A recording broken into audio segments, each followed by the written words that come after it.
নমস্কার বন্ধুরা, ম্যাজেস্টিক সেকারে আপনাদের সবাইকে স্বাগত। তো আজকের যে বিষয়বস্তুটা আছে সেটা খুব সিম্পল। আপনারা একটু চিন্তা করুন, যারা আমরা কৃষক, তাদের মেন যে দুটো জিনিসে খরচা হচ্ছে আজকে ধান চালে, তার মধ্যে একটা মেন জায়গা হচ্ছে সার। তো আমরা যদি সার প্রয়োগের খরচাটাকে যদি একটা নমিনাল জায়গায় আনতে পারি তাহলে কতটা ভালো হতো। তো আজকের বিষয়বস্তু হচ্ছে সেটা নিয়ে। আচ্ছা বন্ধুরা, আপনারা বলুন তো, যে এই যে আমার হাতে একটা লজেন্সের একটা পিস আছে, ঠিক আছে, তো এটাকে কি আপনারা এই মোড়কটা শুদ্ধ যদি আপনাদের দেয়া হয় আপনারা কি খাবেন? খাবেন না নিশ্চয়ই। তো তাহলে আমরা আমাদের জমিতে কেন আমরা বন্ডিংটা না ভেঙে আমরা চাষ করছি? দেখুন, এই লজেন্সটা সিম্পল ব্যাপার। আমাকে এই কভারটাকে ভাঙতে হচ্ছে, তবে সেখান থেকে আমার হাতে এই লজেন্সটা বেরোচ্ছে, কারেক্ট? তো নাও এই লজেন্সটাকে আমি খেতে পারবো এই মুহূর্তে, কিন্তু যদি এই মোড়কটা যদি ওতে ঢাকা থাকে তাহলে কি এই লজেন্সটা আমরা খেতে পারবো? আজকের যে আমাদের চাষের জমি ঠিক সেম অবস্থা হয়ে আছে। আপনারা যদি ধরেন আজকে কি হচ্ছে, যে আমরা যা কিছু দিচ্ছি জমিতে, যেমন ধরুন আপনারা যারা কেমিক্যাল করেন তারা নাইট্রোজেন দিচ্ছেন, যার 54% ওয়েস্টেজ হচ্ছে। পটাশ দিচ্ছেন, পটাশের 30 to 40% কাছে লাগছে। আর আজকের ডেটে যদি পটাশের দাম দেখেন, আমি জাস্ট একবার চেক করে নিচ্ছি, তো পটাশের দাম আজকে দেখতে পাচ্ছি 25 কেজির দাম 850 টাকা। ঠিক তেমনি ডিএপি বা এসএসপির দামও দেখবেন 25 কেজি 875 টাকা। এবার কথা হচ্ছে আমাদের জমির, প্রথম কথা হচ্ছে আমাদের জমিতে তখনই এটা, যেমন ধরুন ফসফেটের কথা যদি বলি, আজকে ডিএপিতে যেটা আছে বা এসএসপিতে যেটা আছে, সেই ফসফেট আপনার জমিতে তখন লাগবে 20 to 30%, যখন আপনার জমিতে শতকরা 1 to 2% কার্বন থাকবে, প্লাস পিএইচ কত হবে, পিএইচ 6.5 এর আশপাশে থাকবে। তো আপনার জমিতে আজকে যদি 30% যদি আপনার ফসফরাস অথবা পটাশ যদি লাগে, তো দ্যাট মিনস কি, আপনি ডিএপির 25 কেজি নিয়ে আসছেন। তো ডিএপি 25 কেজি যদি নিয়ে আসেন, তো ডিএপি 25 কেজির মধ্যে যদি এটাকে 30% করি, তাহলে 30% হচ্ছে মাত্র 7.5 কেজি। ভেবে দেখেছেন আপনার জমিতে ফসফেট লাগছে মাত্র 7.5 কেজি? বাকিটা কি হচ্ছে জানেন? বাকিটা আপনার জমিতে রেসিডিউ হিসেবে ফিক্স হয়ে যাচ্ছে অন্যান্য নিউট্রিয়েন্টগুলোকে সাথে নিয়ে। অন্যদিক থেকে এই যে আমরা এত কিছু সার যে জমিতে আমরা ডাইরেক্ট প্রয়োগ করছি, এতে কি হচ্ছে, এতে এগুলো যখন ভাঙে কে? জমির ব্যাকটেরিয়ারা। কারণ আজকে যদি আপনি ফসফেটের কথা বলেন, ফসফেট তো P2SO4 ফর্মে আসে। তো P2 ফর্মে তো গাছ নেয় না ফসফেটকে, নেয় P++। তাহলে এই P2 থেকে P++ যে ভাঙছে সেই ব্যাকটেরিয়া। কিন্তু সত্যি কি আজকের ডেটে আমাদের জমিতে ব্যাকটেরিয়া আছে? প্রথমত আমরা জমিতে ফসল পোড়াচ্ছি, জমির উপরিভাগে ব্যাকটেরিয়া শেষ হয়ে যাচ্ছে। নেক্সট হচ্ছে এই যে আমরা সারগুলোকে এক জায়গায় দিচ্ছি মেখে, এর ফলে কি হচ্ছে, ওখানে গ্রিন হাউস গ্যাস এবং অত্যন্ত একটা হিট তৈরি হচ্ছে, যেটা ওই সারফেসের ব্যাকটেরিয়াগুলোকে নষ্ট করে দিচ্ছে। যদি জমির ব্যাকটেরিয়া শেষ হয়ে যায়, মানে মাটির যদি জীবনটা শেষ হয়ে যায়, সেই মাটি থেকে কি আমরা ফসল তুলতে পারবো না। আপনারা নিশ্চয়ই একমত হবেন। তো আজকে এই দুটোর সামঞ্জস্য করার জন্যে এমন একটা পদ্ধতি আমি বলছি, যেটা অলরেডি পরীক্ষিত এবং এর আগে যারা কেমিক্যাল ফার্মিং করে এই প্র্যাকটিসের মধ্যে আসছে আস্তে আস্তে। এটা অলরেডি খুব জনপ্রিয় মধ্যপ্রদেশ, উত্তরপ্রদেশ, এইসব জায়গায় জনপ্রিয়, পাঞ্জাবেও সামহাও চলছে। তো এটাকে বলে ভাট্টি খাদ। ভাট্টি খাদ মানে হচ্ছে আপনি যে সারটা জমিতে প্রয়োগ করবেন এবং তার ফলে যে বিক্রিয়াটা জমিতে হবে সেটা আমরা নিজেদের প্রিমাইসেসে এই বিক্রিয়াটা করিয়ে নেব। আর যে ব্যাকটেরিয়া আপনার ওই জমিতে যখন ব্যাকটেরিয়া নেই তখন এক্সট্রা এফোর্ট দিয়ে আমরা ব্যাকটেরিয়া ইনপুট করে ওই সারগুলোকে এমনভাবে ভাঙবো যাতে 20-30% নয়, অ্যাটলিস্ট 80% সার আপনার গাছে লাগে। এর ফলে কি হচ্ছে, কৃষক কি পাচ্ছে? কৃষকের প্রথমত জমির ব্যাকটেরিয়া বাঁচছে, ওখানে কোনো গ্রিন হাউস এফেক্ট হচ্ছে না। নেচারের দিক দিয়ে জমির মধ্যে যে গ্রিন হাউস এফেক্ট সেটা বন্ধ হয়ে যাচ্ছে, জমির পিএইচ ব্যালেন্স ঠিক থাকছে। আর অর্ধেক সারে আপনার সেম কাজ করবে। এটা হচ্ছে কৃষকের বেনিফিট। এবার কথা হচ্ছে নেচারের বেনিফিট তো আমি অলরেডি বললাম যে গ্রিন হাউস গ্যাস তৈরি হবে না ফিল্ডে যেটা হয়। আর কনজিউমারের যে বেনিফিটটা আছে, কনজিউমারের বেনিফিট হচ্ছে যে সে একটা রেসিডিউ ফ্রি খাবার পাচ্ছে। তার মানে দেখুন, কৃষক নিজের পয়সা বাঁচালো, নিজের জমি বাঁচালো, কনজিউমার একটা স্বাস্থ্যসম্মত খাবার পাচ্ছে। এর থেকে বেশি আর কি চাই? তো আজকের এই প্রতিবেদনটা আমি দীর্ঘ করব না, আমরা প্র্যাকটিক্যালি দেখে নিই যে ভার্টিখাত কি করে তৈরি হচ্ছে। আর আমি এর খরচ এক জায়গায় লিখেছি, খরচ কমপ্লিটলি আমি দেখাবো। তার সাথে আমরা যে ভার্টিখাতে যে এলিমেন্টগুলো দিচ্ছি সেগুলো কেন দিচ্ছি সেটাও আমি দেখিয়ে দেবো। অনেক অনেক ধন্যবাদ সাথে থাকার জন্যে। জুড়ে থাকুন, প্র্যাকটিক্যালি দেখে নিই আমরা ভার্টিখাত কীভাবে তৈরি করছি, কী কী কম্পাউন্ড লাগছে, কেন লাগছে, আর এর প্রাইস কত আছে। নমস্কার বন্ধুরা, আমরা চলে এসেছি আমাদের প্র্যাকটিক্যালের যে কর্মক্ষেত্র সেখানে। তো আমরা আজকে দেখে নেব যে ভার্টিখাত প্র্যাকটিক্যালি কিভাবে তৈরি করতে হয়, কী কী ইনগ্রেডিয়েন্টস লাগে, যাতে আমাদের বুঝতে অনেকটা সুবিধে হয়। সো ধন্যবাদ অনেক সঙ্গে থাকার জন্যে। দেখতে থাকুন ভার্টিখাত কীভাবে প্র্যাকটিক্যালি তৈরি করা হয়।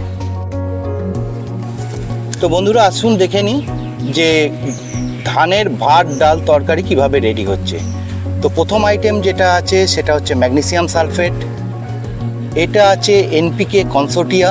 এনপিকে কনসোর্টিয়া ইজ বেসিক্যালি কি ব্যাকটেরিয়া আছে, যে ব্যাকটেরিয়াগুলো আমরা যে র নাইট্রোজেন, ফসফরাস আর পটাশ যেটা দিচ্ছি সেটাকে ভাঙছে। এছাড়া আছে fulvic acid, 98% humic acid, ferrous sulphate, sulphur 80% WG। আমার কাছে এই মুহূর্তে কম্পোস্ট নেই, মানে গোবর সার নেই, যেটা আমরা বেসাল ডোজে অলরেডি দিয়ে দিয়েছি, সেই কারণে আমাকে কার্বন বাজার থেকে কিনতে হয়েছে। আপনারা যদি গোবর সার দিয়ে করেন এটা খুব ভালো হয়। নেক্সট আমার কাছে যেটা আছে সেটা দেখি এখানে কি আছে। এখানে আছে খোল আছে 5 কেজি, এখানে আছে ডিএপি, এটা হচ্ছে ক্যালসিয়াম নাইট্রেট, এটা আছে পটাশ, আর আছে জিঙ্ক। তো বন্ধুরা এখন আমরা দেখে নিই যে আমরা ভাত ডাল তরকারি দিয়ে কিভাবে গাছের খাবারটা বানাচ্ছি।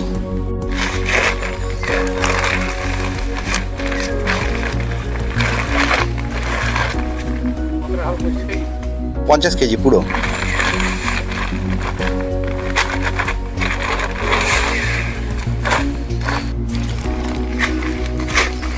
তো বন্ধুরা প্রথম অবস্থায় দেখুন ভাত হিসেবে আমরা যে মেন ডোজটা তৈরি করছি, এখানে কম্পোস্ট গোবর সার বা যাই দিন না কেন কম্পোস্ট এখানে আপনাকে 75 কেজি দিতে হবে। কারণ এখানে জাস্ট আমরা ডিএপি 3 গুণ আমরা কম্পোস্ট দেবো। ডিএপি 25 কেজির ব্যাগ আছে 1 একরের জন্যে, তো 75 কেজি আমার কম্পোস্ট লাগবে। আর ডাল তরকারি হিসেবে দেখুন একটা ছোট করা হয়েছে, এখানে আপনার 7.5 কেজি আছে বেসটা, আর এখানে আছে 5 কেজি। আমি পরবর্তী ভিডিওতে দেখাচ্ছি, মানে পরবর্তী পর্যায়ে দেখাচ্ছি কি কি পড়ছে এর সঙ্গে। প্রথমে আমরা ভাত তৈরিটা দেখে নিই।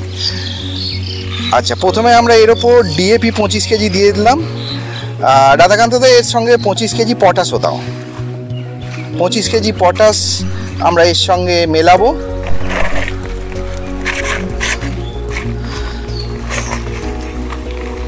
আপনারা দেখছেন কিভাবে ভার্টিখাত তৈরি করতে হয়।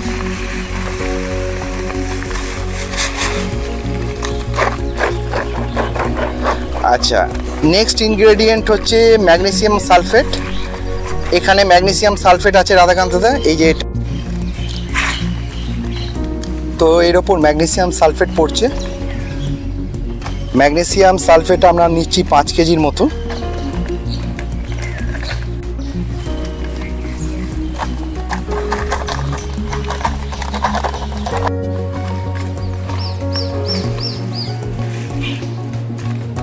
নেক্সট আইটেম আমরা দেবো ক্যালসিয়াম নাইট্রেট। তো ক্যালসিয়াম নাইট্রেট এখানে নেওয়া হয়েছে 5 কেজি।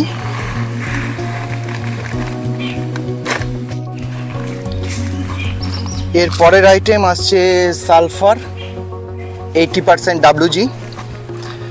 সালফার আপনাকে নিতে হবে 1 একরের জন্য 2 কেজি, যেটা আমরা মিক্স করতে যাচ্ছি।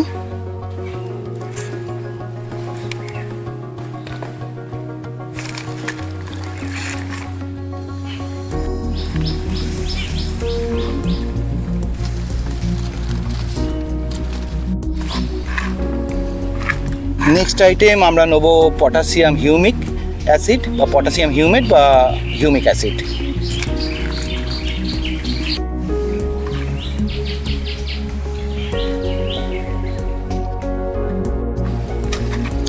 এরপরে আমরা নেব ফুলবিক অ্যাসিড বা পটাশিয়াম ফুলবেট। এটা আছে 100 গ্রামের মতো, এর সঙ্গে মিক্স হবে।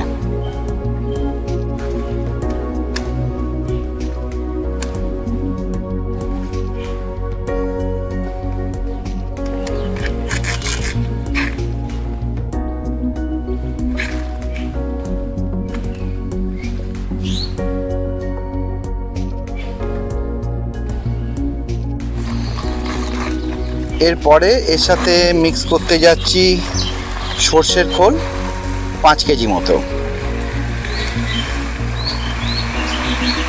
পুরো এই যে সারটা বানানো হচ্ছে, এটা 1 একরের জন্য বা 1 একরের একটু বেশি জমিতেও এটা দেয়া যাবে।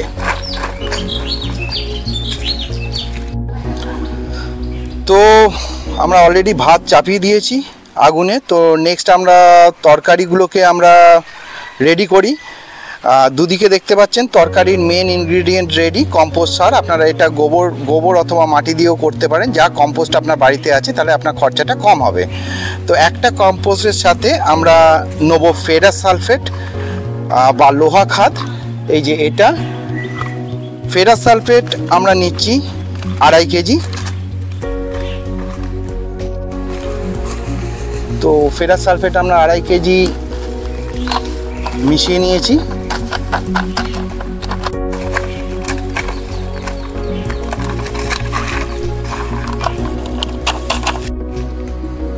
আর একটা যেটা সেট আছে, এখানে আমরা দেবো 33% জিঙ্ক।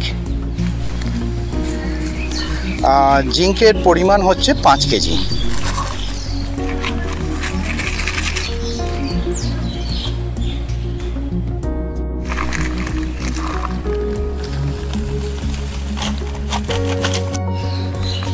তো বন্ধুরা দেখতে পাচ্ছেন আমরা এখানে 3টে সেট বানিয়েছি। মেন যে সেটটা আছে, এখানে আছে compost 75 KG, DAP 25 KG, potash 25 KG, MgSO4 বা magnesium sulphate 5 KG, calcium nitrate 5 KG, sulphur 80% WG 2 KG, potassium humate 200 gram and potassium fulvate 100 gram. এর সাথে আমরা নিচ্ছি NPK কনসোর্টিয়া, যেটা এখনও মেশানো হয়নি। বেসিক্যালি এই ব্যাকটেরিয়াটাই রেসিডিউ ফ্রি খাদ আমাদের তৈরি করবে জমির বাইরে। আর এর সাথে আর নিয়েছি আমরা সর্ষের খোল নিয়েছি 5 কেজি। সেট নাম্বার 2-তে আছে দেখতে পাচ্ছেন লোহা খাদ বা ফেরাস সালফেট 2.5 কেজি, আর তার 3 গুণ কম্পোস্ট আছে 7.5 কেজি। এখানে আছে সেট নাম্বার 3। সেট নাম্বার 3-তে আছে জিঙ্ক 33% আর তার সাথে 33% 5 কেজি, আর তার সঙ্গে কম্পোস্ট আছে 15 কেজি। তো এবার আমরা প্রথম পর্যায়ে যেটা করছি সেটা হচ্ছে ফেরাস সালফেট, যেটা 2.5 কেজি নিয়েছি, সেটাকে কম্পোস্টের সঙ্গে ভালো করে মিশিয়ে বন্ডিং ভাঙার জন্যে এটাকে আমরা বস্তাতে প্যাক করে রাখবো। দেখতে পাচ্ছেন ফেরাস সালফেট কীভাবে কম্পোস্টের সঙ্গে মিশে যাচ্ছে, এবং এটা যতদিন থাকবে বস্তায় ততদিন জবরদস্ত এর বন্ডিং ভাঙবে এবং ডে 1 থেকে গাছ সেটা নিতে পারবে।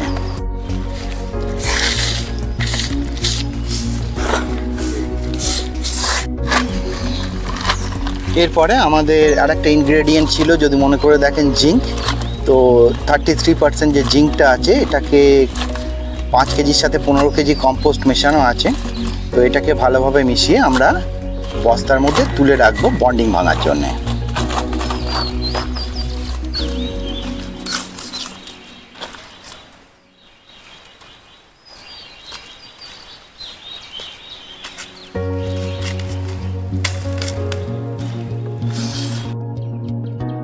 তো এবার নেক্সট আইটেম আমাদের যেটা আসছে সেটা হচ্ছে এনপিকে কনসোর্টিয়া। তো এনপিকে কনসোর্টিয়া বেসিক্যালি হচ্ছে কি, এটা একটা, এর মধ্যে ব্যাকটেরিয়াস আছে, সলেবল ব্যাকটেরিয়াস আছে, যেটা আমাদের যে এই মেন ইনগ্রেডিয়েন্ট এগুলোকে আপনার ভেঙে দেবে। যেমন ধরুন আমরা যদি ফসফেটের কথা বলি, আমরা এখানে ডিএপি দিয়েছি বা আপনারা এসএসপি দেন, তো কি হয়, ফসফেট যেটা দেন তার 20%ই জমিতে লাগে, বাকি 80% ফিক্স হয়ে যায় জমিতে অন্যান্য মৌল নিয়ে।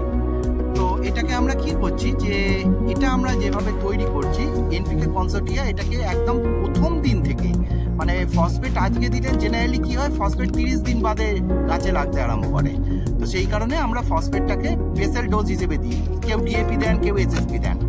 তো এখানে কি হচ্ছে, এখানে গাছে প্রথম দিন থেকে লাগতে আরম্ভ করবে। আর কতদিন লাগবে গাছে?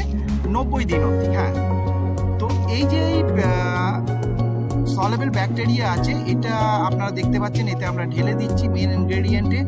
এটা আমার এখান থেকে যে কটা সার আমরা এখানে দিলাম, যে কটা পদার্থ দিলাম, সেগুলোকে ভেঙে দেবে কিভাবে? গাছের খাবার হিসেবে, যেমন, যার ফলে গাছ প্রথম দিন থেকেই এই জিনিসটা গ্রহণ করতে পারে। আপনাদের যদি মনে হয় যে এনপিকে কনসোর্টিয়া খুব কস্টলি হয়ে যাচ্ছে, তাহলে এর জায়গায় আপনারা গোবর আর গোমূত্র দিতে পারেন। কাঁচা গোবর আর গোমূত্রতে যে ব্যাকটেরিয়া থাকে, সেটাও এই যে তৈরি হলো যে কম্পোস্টটা, সেটাকে ভাঙতে সাহায্য করে। যে কম্পাউন্ড যে সারগুলো আমরা দিলাম, সেটাকে ভাঙতে সাহায্য করে। আমরা পৌঁছে গেছি একদম লাস্ট পর্যায়ে, যেখানে এই মেন যে ইনগ্রেডিয়েন্টস, এগুলোকে ভালো করে মেশানো হচ্ছে দাঁড় কোদাল দিয়ে। তো এটাকে আমরা ভালো করে মিক্স আপ করে কি করব, এটাকে এয়ার টাইট করে তারপরে চাপা দিয়ে রেখে দেবো 3 দিনের জন্য। 3 দিন বাদে সন্ধেবেলায় এটাকে খুলে দেবো, খুলে দিয়ে আর একবার দাঁড় কোদাল দিয়ে ভালো করে এটাকে মিক্স আপ করে নেবো। নিয়ে সারা রাত ধরে আমরা এটাকে খুলে রেখে দেবো। কারণ কি, ডিএপি বলুন, এসএসপি বলুন, যখন এর বন্ডিং ভাঙে বা এখানে যে মূলগুলো দেওয়া আছে, তার যখন বন্ডিংগুলো ভাঙবে, তখন এই বন্ডিং ভাঙার সময় কিন্তু প্রচণ্ড গ্যাস উৎপন্ন হয় আর প্রচণ্ড গরম একটা ভাব তৈরি হয়, যেটা আমাদের জমির মধ্যে যে বিক্রিয়াটা হয়, এর ফলে কি হয়, জমির যে ব্যাকটেরিয়াসরা আছে তারা অর্ধেক মরে যায়। এটাকে গ্রিন হাউস এফেক্ট বলে জমির মধ্যে। তো জমিতে আমরা যেটা দিতাম, সেটাই আমরা ডাইরেক্ট না দিয়ে আমরা এইভাবে টোটাল জিনিসটার বন্ডিং ভেঙে নিচ্ছি। বন্ডিং ভেঙে নিয়ে আমরা জমিতে দেবো, যার ফলে আমরা একটা রেসিডিউ ফ্রি একটা খাদ্য, যেটাই করুন আপনি, ধান করুন, গম করুন, যেটাই করুন, ঠিক আছে, রেসিডিউ ফ্রি একটা খাবার আমরা কনজিউমারদের কাছে তুলে দিতে পারবো।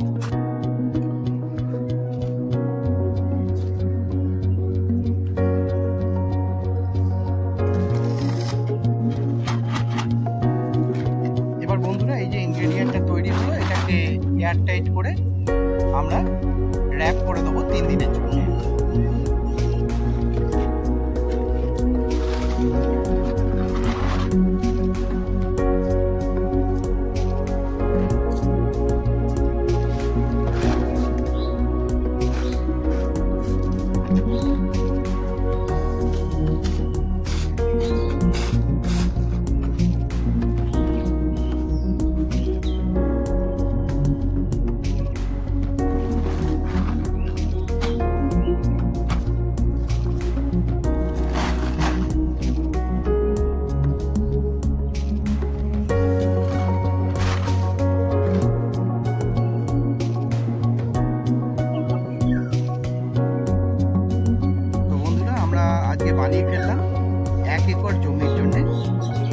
ইনগ্রেডিয়েন্টটা আমরা দেবো সেটা।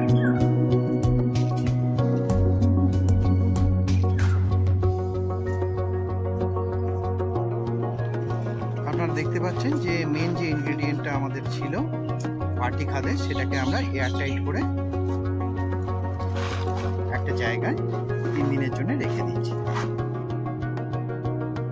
এখানে আমরা যা যা ইনগ্রেডিয়েন্টগুলো দিলাম সেগুলো গাছের কোন কোন কাজে লাগে সেটা লেখা রয়েছে, আর এখানে দেয়া রয়েছে আনুমানিক প্রত্যেকটা আইটেমের কিনতে আমার কত খরচা হয়েছে আর সর্বমোট কত খরচা পড়ছে। তো বন্ধুরা আজকে 3 দিন হয়ে গেছে, তো আমরা ভাটি খাদের এই ঢাকাটাকে খুলতে যাই।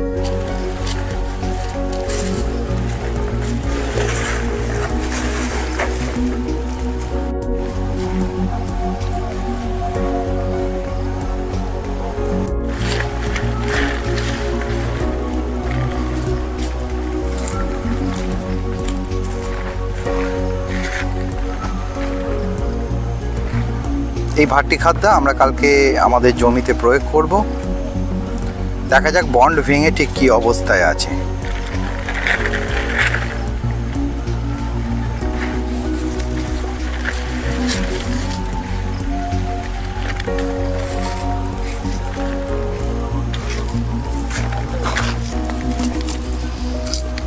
তো বন্ধুরা ভাটি খাদ দেখুন একদম অর্গানিক টাইপের পরিণত হয়েছে। তো এটাই হচ্ছে বিউটি, যে জমির বাইরে আমরা টোটাল যে কেমিক্যাল যে রেসিডিউস আছে সেটা আমরা জমির বাইরে আমরা এটাকে নিয়ে নিলাম। বন্ধুরা একটা জিনিস দেখে নেবেন যে ভাটি খাদ যদি পাকান না পুরো মুঠোয় দেখুন ডেলা হয়ে যাবে, কিন্তু যখন এটা পড়বে এটা যেমন ঝুড়ো আছে এর সঙ্গে জল মেশাতে হবে। তো এটা যেন মাথায় থাকে, এটাকে যখন পাকাবেন তখন গোল্লা হয়ে যাবে, কিন্তু যখন ফেলবেন তখন ওটা ভেঙে যাবে। ওই অবস্থায় এটাকে নিয়ে আসতে হবে, যেটা আমরা আজকে প্রসেস করব এখন।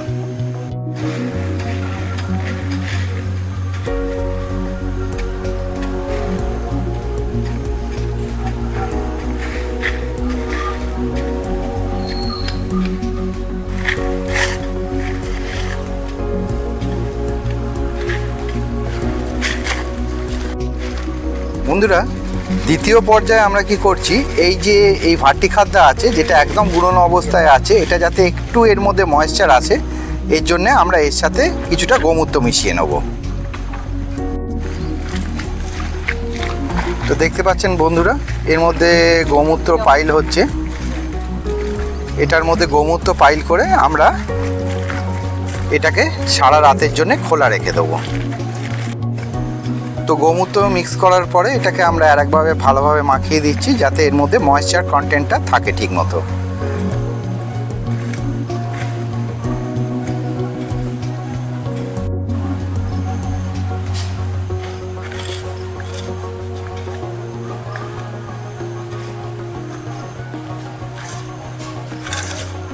এখানে আমরা একবার দেখে নেব যে ময়েশ্চার কন্টেন্টটা ঠিক হয়েছে কিনা এই সারটা। তো দেখুন এখানে মোটামুটি একটা গোল্লা পাকানো যাচ্ছে। এবার যেই আমি গোল্লাটাকে ছাড়ছি এটা এখনও ঝুড়ো আছে, তার মানে এর সঙ্গে এখনও গোমূত্র মিশবে। দেখুন এখনও অবধি আমি গোল পাকাতে পারছি না, এটাকে নিয়ে গোল পাকানো হবে, কিন্তু এটা যখন নিচের দিকে পড়বে তখন ঝুড়ো হয়ে পড়বে। দেখুন যে এক্সট্রা যখন আমি ময়েশ্চার দিলাম তখন দেখুন গোল্লা পাকছে। এবার এটাকে যখন আমি মাটিতে ছেড়ে দেবো দেখুন ভেঙে গেছে। তো এইটা হচ্ছে প্রপার স্টেজ ভাটি খাদের, এটা খেয়াল রাখতে হবে। বন্ধুরা আজকে আমরা ধান গাছের প্রথম চাপান সার দিতে যাচ্ছি। তো আপনারা তো দেখেছেন এর আগে আমরা ভাত ডাল তরকারি তৈরি করেছি যেগুলো আলাদা ছিল। তো আজকে আমরা সার ছড়ানোর ঠিক 4 ঘন্টা আগে আমরা এই ভাত ডাল আর তরকারি একসাথে মেশাবো। ভাত বলতে আপনারা দেখেছেন আগেরবার আমি কিভাবে মেন ডোজটা তৈরি করেছিলাম। তো এর সাথে আপনারা তখন ফলো করলে দেখতে পারতেন যে আমি জিঙ্ক যেটা ছিল 33% সেটাকে আলাদা রেখেছিলাম, আর এই ফেরাস সালফেট যেটা ছিল সেটাকে আলাদা রেখেছিলাম। তো এই দুটোকে আমরা আলাদা রেখেছিলাম বন্ডিং ভাঙার জন্য, এই দুটোকে আমরা একসঙ্গে মেশাবো। এছাড়াও যেটা করেছি যেটা আপনারা দেখতে পাননি সেটা হচ্ছে ঠিক 2 দিন আগে ইউরিয়াটাকে আমরা মিশিয়েছিলাম ঠিক ডবল দ্য কোয়ান্টিটি মাটির সাথে, মানে আমাদের 25 কেজি ইউরিয়া দরকার ছিল, এটার বন্ডিং ভাঙার জন্যে আমরা 50 কেজি মাটি মিশিয়ে রেখেছিলাম। তো এই জিনিসগুলোকে আজকে আমরা একসাথে মিশিয়ে প্রথম চাপান সার প্রয়োগ করতে যাচ্ছি ধান গাছে।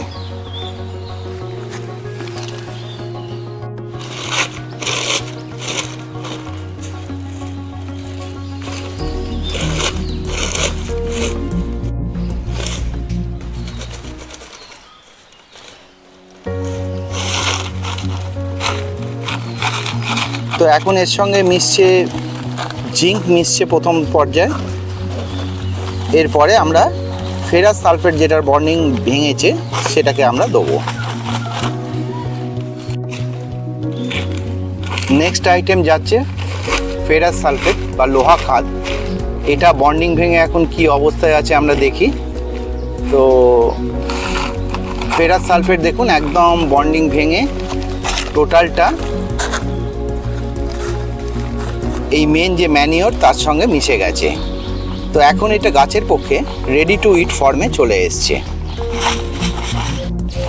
3 নম্বর আইটেম এখানে রাধাকান্ত দা দিচ্ছে ইউরিয়া, যেটা মাটির সঙ্গে আমি মিশিয়ে দিয়েছিলাম বন্ডিং ভাঙার জন্যে 2 দিন আগে। তো অলরেডি ইউরিয়ার বন্ডিং ভেঙে গেছে, দেখতে পাচ্ছেন পুরো মাটি হয়ে গেছে। এক্ষেত্রে আবার আমি রিপিট করে দিচ্ছি, ইউরিয়া যতটা নেবেন তার ডবল মাটি নিতে হবে। যেমন 1 একরের জন্য আমি 25 কেজি ইউরিয়া নিয়েছি, তো 50 কেজি মাটির সঙ্গে মিশিয়ে 2 দিন আগে থাকতে আমি বস্তাবন্দি করে রেখেছি বন্ডিংটা ভাঙার জন্যে। বন্ধুরা, আমাদের সার ছড়ানোর প্রসেস শুরু হতে যাচ্ছে। তো সার তৈরির যে প্রসেসটা ছিল সেটা আমাদের শেষ হলো। বন্ধুরা, এটা দেখুন আমার জমি, যেটা মোটামুটি 13 দিনের মতো বয়স হচ্ছে। তো দেখুন একটু সবুজ ভাব নেই, যেহেতু আমরা রাসায়নিক কিছু প্রয়োগ করিনি। কিন্তু পাশাপাশি যে কোনো জমি যদি দেখেন, এরা রাসায়নিক প্রয়োগ করেছে, কিন্তু কত সুন্দর গাছের গ্রোথ। তো আজকে আমরা পারপাসফুলি এখানে রাসায়নিক প্রয়োগ করিনি, কারণ আমরা দেখতে চেয়েছিলাম যে ভার্টি খাদের কতটা জোর আসে। তো আমরা ইন দ্য লং রান আপনাদের দেখাবো যে ভার্টি খাদ প্রয়োগ করার পরে এই জমিতে কতগুলো করে পাশ কাটিয়ে এলো বা কিভাবে এই ধানটা ঘুরে দাঁড়াবে। দেখতে পাচ্ছেন বন্ধুরা যে সত্যি এই জমিটার যেহেতু কোনো কেমিক্যাল প্রয়োগ করা হয়নি, সত্যি কোনো সার নেই, তো যার ফলে গাছগুলোর অবস্থা এইরকম। আর পাশাপাশি জমি দেখতে পাচ্ছেন কত সুন্দর গ্রোথ হয়েছে ধানের। তো আমরা দেখব যে আমার এই ধানটা এই পাশাপাশির এই ধানগুলোকে ধরতে পারে কিনা, আর ধরে এটাকে ওভারটেক করতে পারে কিনা। তো সঙ্গে থাকবেন বন্ধুরা, আবার একটি নতুন প্রতিবেদন নিয়ে আমি ঘুরে আসব। জয় জওয়ান, জয় কিষাণ।